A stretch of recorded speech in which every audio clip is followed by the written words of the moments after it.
I know I'm driving right now, and I probably should not be recording while I'm driving. But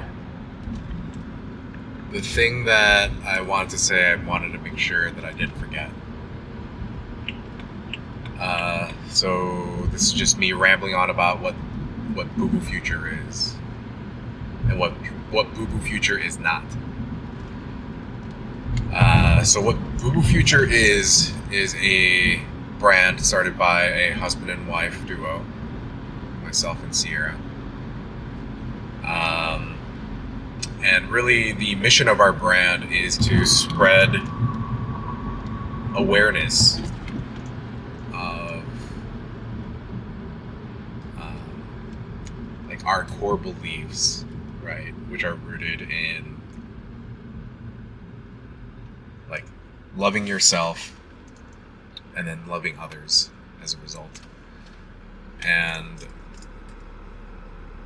I think for a long time, Sierra and I wanted to do something that wasn't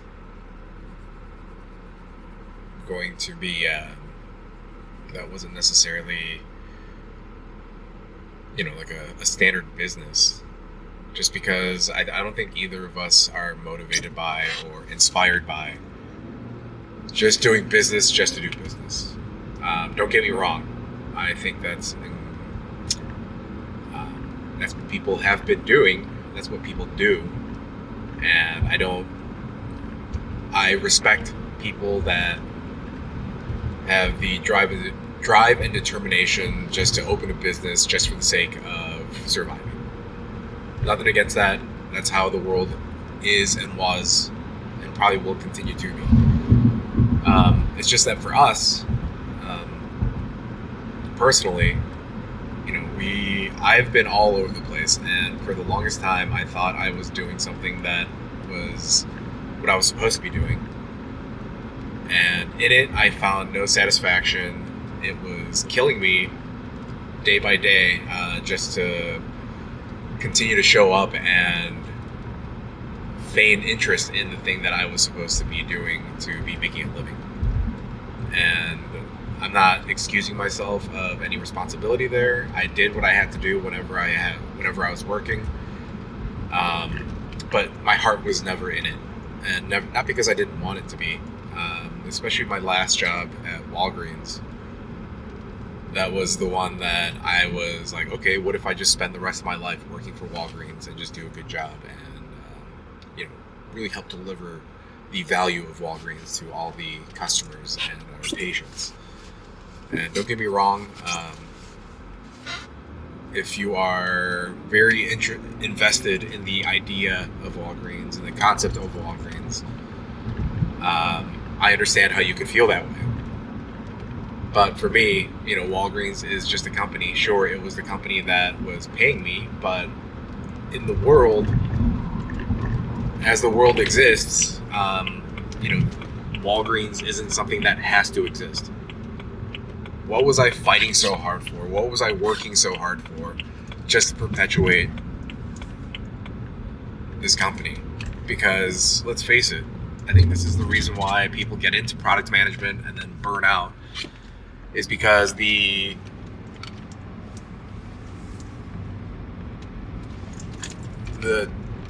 reality of it is, they say that you are solving problems, but who are you solving the problems for, and why are you solving them?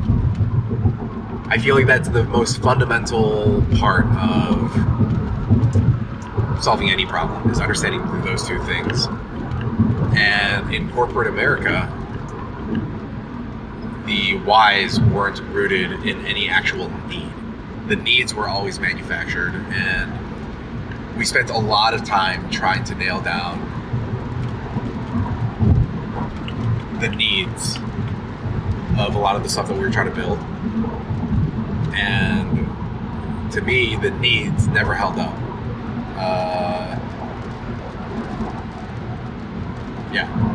Never held up to scrutiny. We don't need to exist. That being said, in this latest iteration of latest chapter of my life, I guess, The thing that I am leading with and really leading on and counting on is, instead of focusing on the need, like, what is the need here? I really decided to focus more on the why. And, the fact of the matter is, there isn't anything that I need to do in order for any reason. I don't have to do anything. And I think for a long time, the scepter of being homeless and dying of hunger, starvation, for a while that was like a trick that I had put into my head, to say that if I don't do X, Y, and Z, then I'm going to end up homeless and blah, blah, blah. The fact of the matter is that could happen for any number of things, and I don't really have ultimate control over whether or not that happens. If that does happen, it's something that I'm going to have to deal with, obviously.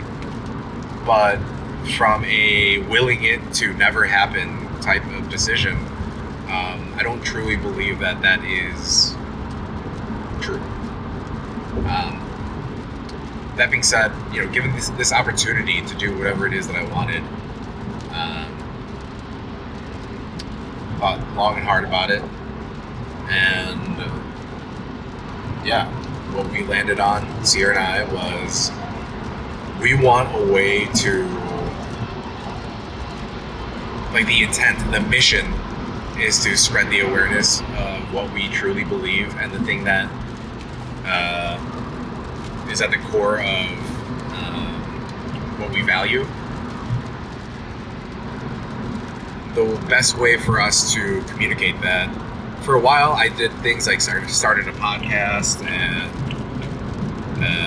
try to get more active on social media for myself, but I think what was missing there was any kind of like a mission to align behind.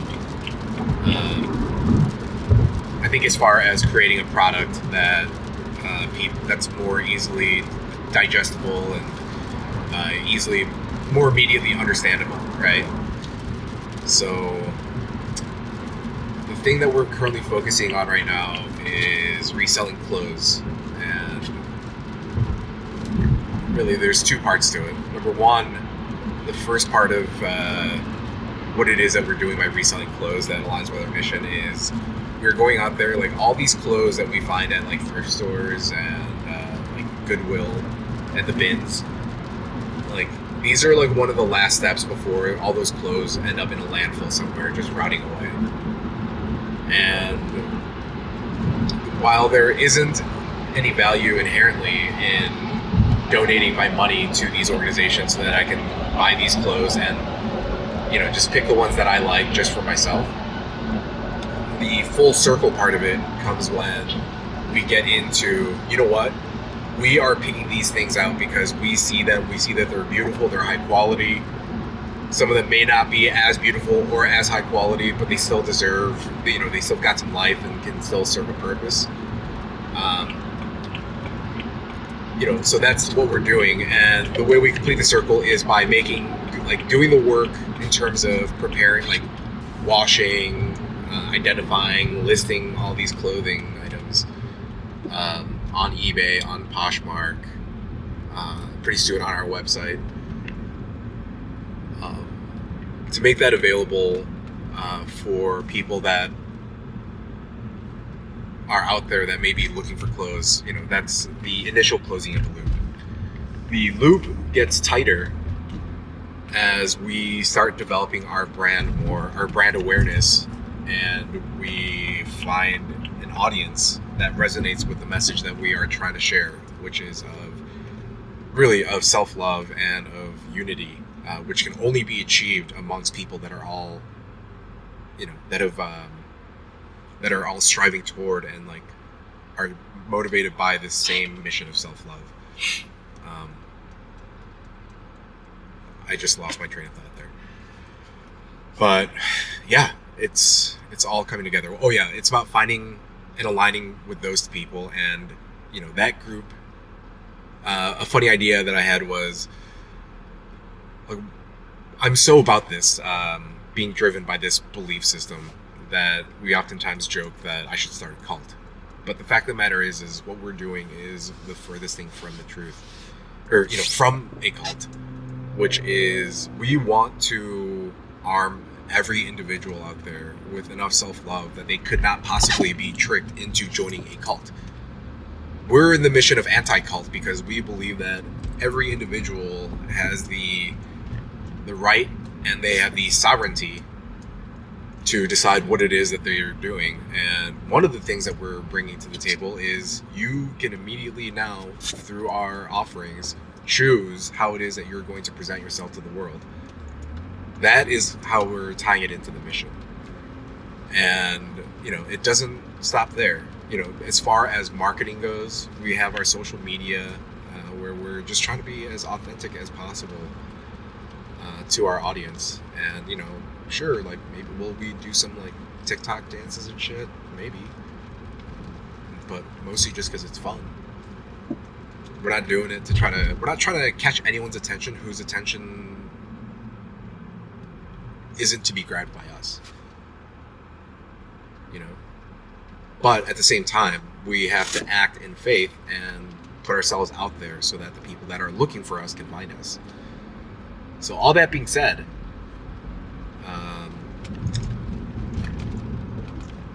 just come check us out.